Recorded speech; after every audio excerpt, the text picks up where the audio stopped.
Caitlin's cooking dinner. I'm making burgers. Yep, we got a nice view of a lake over there. Setting up camp.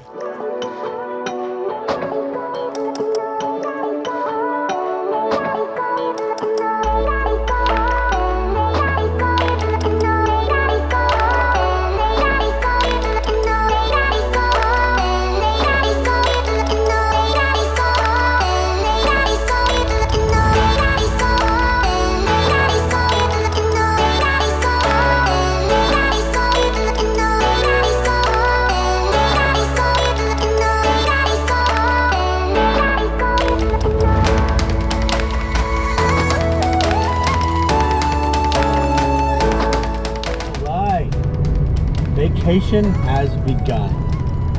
About 2 hours ago, I got out of work. We are on our way north to Vermont/Maine. So this trip is something we've been planning for a couple of months now. And it's just Caitlin and I this time. What up? No Jen, no Cameron, no nothing. Just the two of us. We're going up to visit friends and family up north. Get out of the North Carolina heat and get into some nice cool air up north. So we're taking you for the ride. I don't know how many videos this whole vacation is going to entail, but we're just going to film things as we go. As we see stuff interesting, we're going to go ahead and film it and show you. We've got a lot of driving ahead of us. It's going to take us about 14 or so hours of actual drive time to get there, but we're breaking it up over a couple of days. Hopefully you enjoy what we show you next.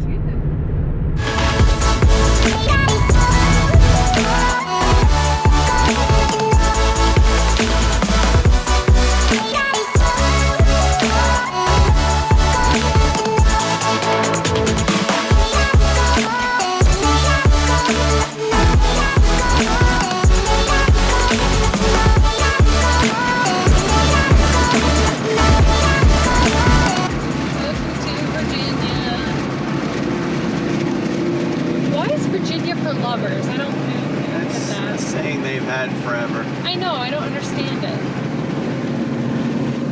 Tree tunnel! Virginia is about 2.5 hours of this. This and only this. until we get, from the North Carolina line until we get to where I-95 and 85 connect together. It's all this. It's rough. Yeah, and a lot of speed traps because they can hide amongst the trees here. So yeah. That's why only one of us is subjected to this, and the other does the rest of the driving. This part of the road is the worst. It's the worst.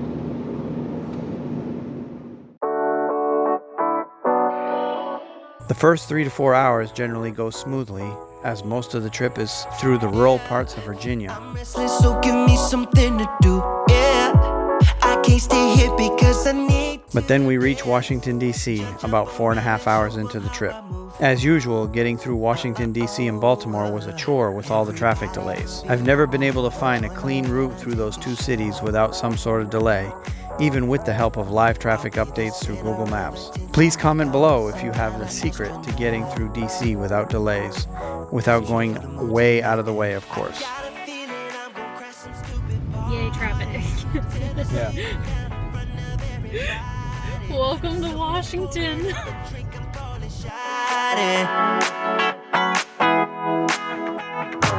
I'm gonna find a crown so I can put it on me.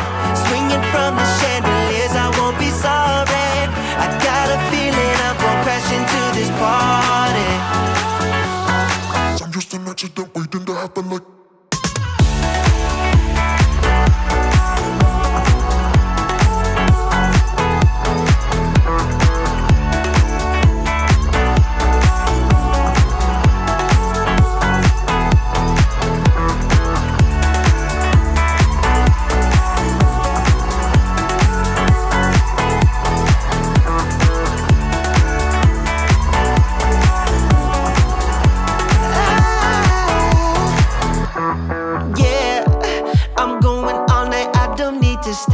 Once we finally got through Baltimore, we decided we would stop at one of the two big travel plazas that the state of Maryland has on I-95. The first one we came to was Maryland House, so we stopped there. Alright, we have chosen Corrido Burrito Express. Out of all the restaurants that are here, there's a Phillips Seafood, a Wendy's, a Nathan's Hot Dogs, a Jerry's Pizza Deli Cheesesteak. There's a little convenience store over there, Dunkin' Donuts, and then there's a sit-down restaurant over there in the corner, but they're closed. We chose the burrito place. It's because it's 9:30 at night, and Caitlin got the quesadilla with a side of chips and salsa. I got a burrito with a side of chips and salsa. First comment on the chips is they're basically store-bought chips. They're not actual. They're basically Tostitos. Yeah, yeah. But they are warm. They did warm them up. So I don't know. We'll see. And the whole thing came to $28. $28 and change. So pretty expensive, but we're at a highway rest stop. You're gonna pay for that. Yeah. Due to that convenience. So all right, let's eat so we can get out of here.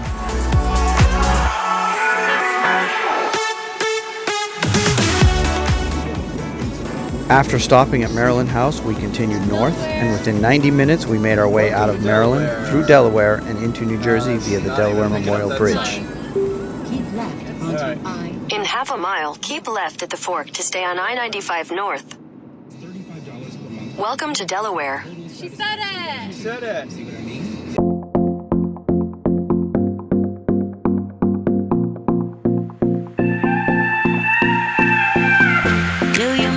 At all?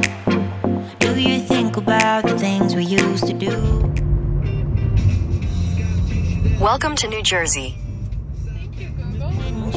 We continued up the New Jersey Turnpike until we got to within an hour's drive of New York City. We then decided to stop for the night to get a few hours sleep at the Woodrow Wilson rest area on the New Jersey Turnpike. We found a quiet corner of the parking lot, shut the car down, and laid back in our seats. We were both asleep by midnight. In a quarter mile, keep left at the fork to continue toward I-95. Traffic is getting worse. You are still on the fastest route. You will now arrive at 8:08 a.m. Some time, but we pointed out that tomorrow isn't here right now, baby. An absent mind came to roam around. Captured you in a foggy cloud, baby. Standing on my toes on the edge, I'm ready to go. After getting about 6.5 hours of sleep at the rest stop, we woke up ready to go into Manhattan for a day of fun. I'm taking matters into my own hands now. Let's face it, we only got this life to live out. So follow me, I'm ready to go. I'll take the lead, I'm ready to go.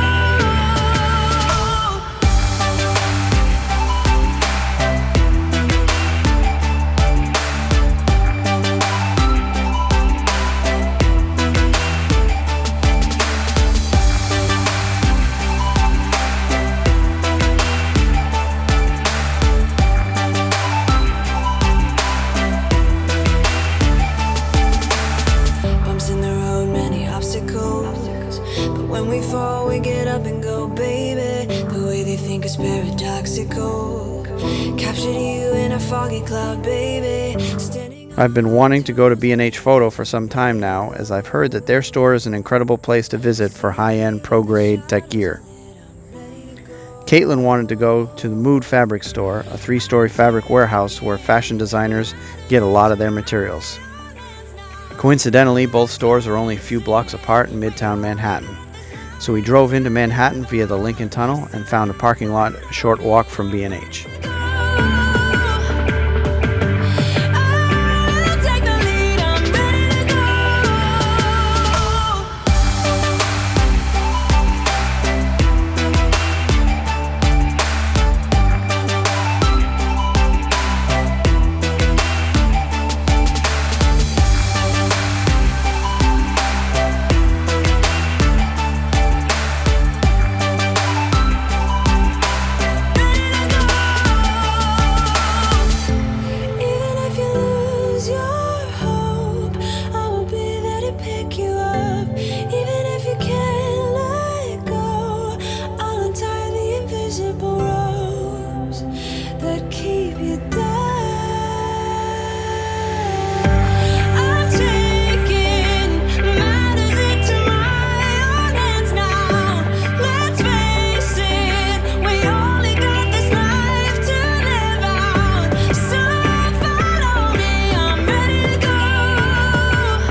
got space?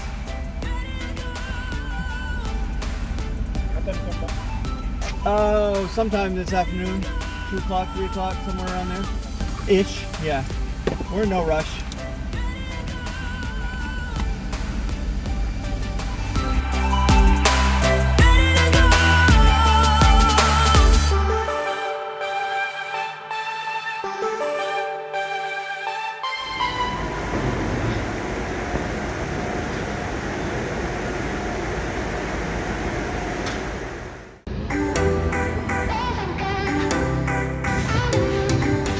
We had to go to B&H first. Being a Jewish-owned company, they close at 2 p.m. on Fridays and don't reopen again till Sunday morning.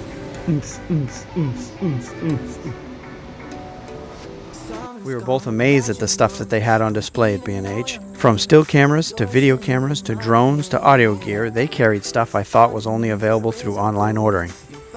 It was all next-level stuff that you won't see at your local Best Buy. The most incredible part was that they had working demos of almost everything, including many items that retailed for more than $10,000. Also, the conveyor belt system they have to move products securely through the store was really cool. If you've ever been to their store, you know what I'm talking about. Girl, you should wear a name tag, 'cause all I wanna do is to know your name. Girl, you should wear a name tag, that's the only way that I get your name. Girl, you should wear a name tag, it's too important to be your name. People go insane when you walk by. Girl, you should wear a name tag.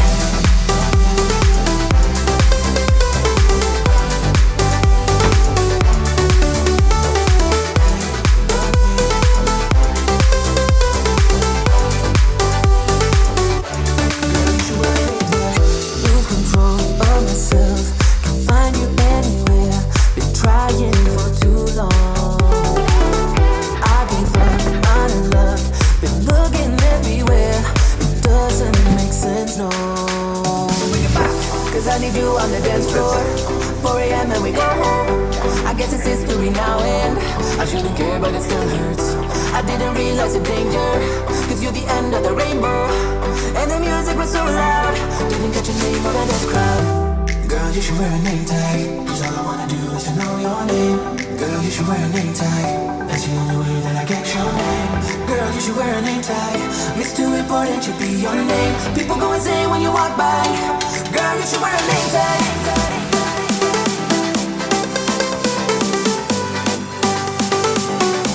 Girl, you should wear a name tag.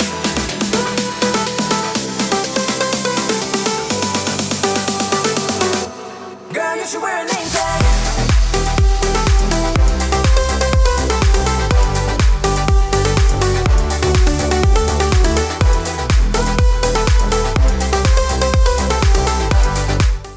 After B&H, we made the walk over to the Garment District of New York to go to Mood Fabric. This store had every type and color of fabric imaginable, and while I was just along for the ride, Caitlin really enjoyed this place. She has taken up sewing as a hobby, and she was really impressed and a bit overwhelmed at the choice of fabric there. They had everything from inexpensive fabrics that sell for a few bucks a yard to fabrics that were in the hundreds of dollars per yard.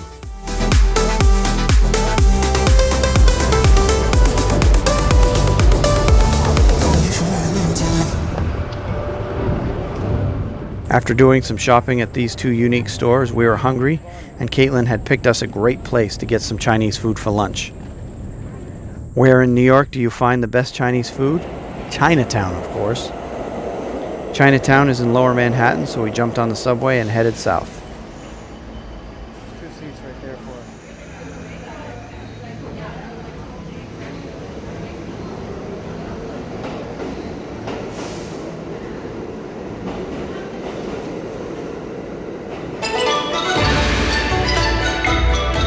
We had driven through Chinatown before, but we had never experienced it on foot up close. It truly felt like we had jumped on a plane to the Far East. Many of the signs on the street were literally written in Chinese.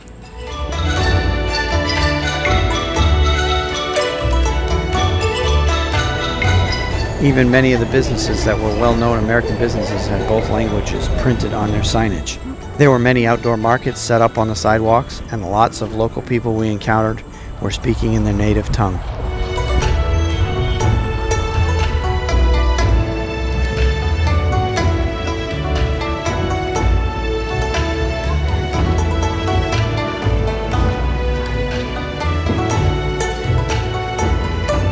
We made our way to our restaurant, which was down a narrow alley off the beaten path. The Nomois Tea Parlor has been in business since 1920 and claimed to be the oldest dim sum restaurant in New York City. The food there was amazing and was a decent price for New York City standards anyway. The place was packed, which is always a sign of a good restaurant. We each ordered 2 to 3 items off the menu and shared most of it. I've never been to China, so I don't really have a true sense of what authentic Chinese food is, but this place is the most authentic I had ever experienced, right down to the utensils on the table. I've never been great at using chopsticks, but here that is all you get.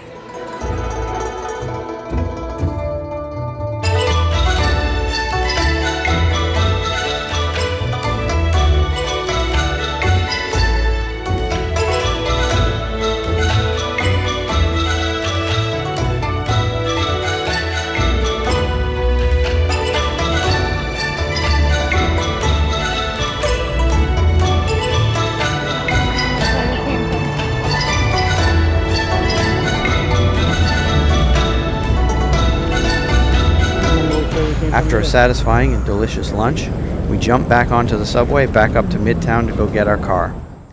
About to leave, already packing.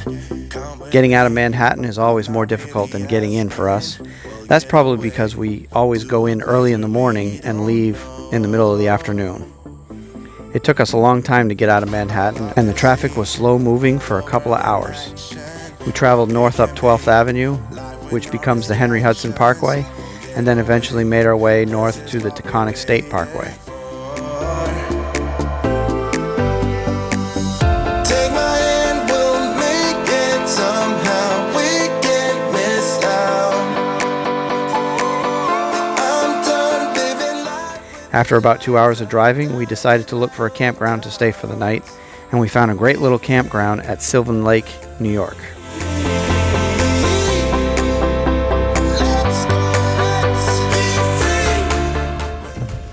How you doing? Good. I wonder if you had any tent sites available tonight. Two nights or one night? One night. We have 2 night minimums on weekend. Oh, you do? Well, do we want to just take it anyway? We just won't be here tomorrow night? I'll tell you, it's my only site is the one that is right there on the end in the sun. Okay. I guess you want to take it? Yeah. All right, we'll take it. Okay.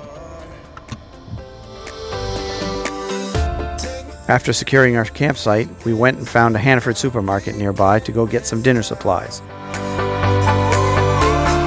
done living life with the lights up, done with my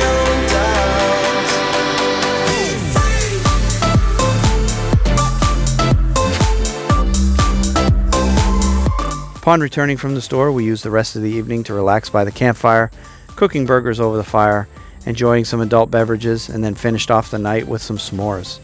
Unfortunately, by the time we got to the s'mores, it was too dark to film.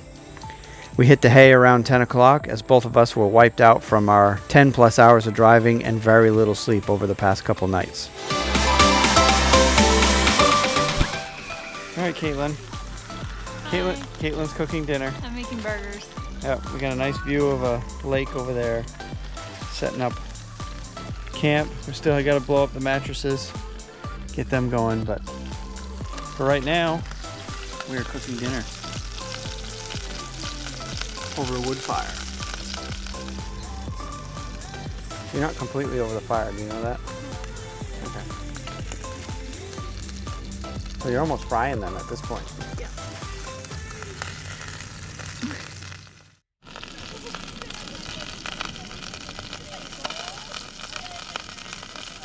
Catch us in our next video of this series, where we finally arrived at my parents' house in Vermont, then go do some touristing in the White Mountains in New Hampshire. Thanks for watching this episode of Two Tourists and a Camera. Please like and subscribe down below. We have everything linked in the description box. Please follow us on Instagram, Twitter, Facebook, all the places. And be sure to hit that bell at the bottom as well. That way you'll be notified as soon as we put up a new video. And as always, thanks for watching. We'll see you in the next one.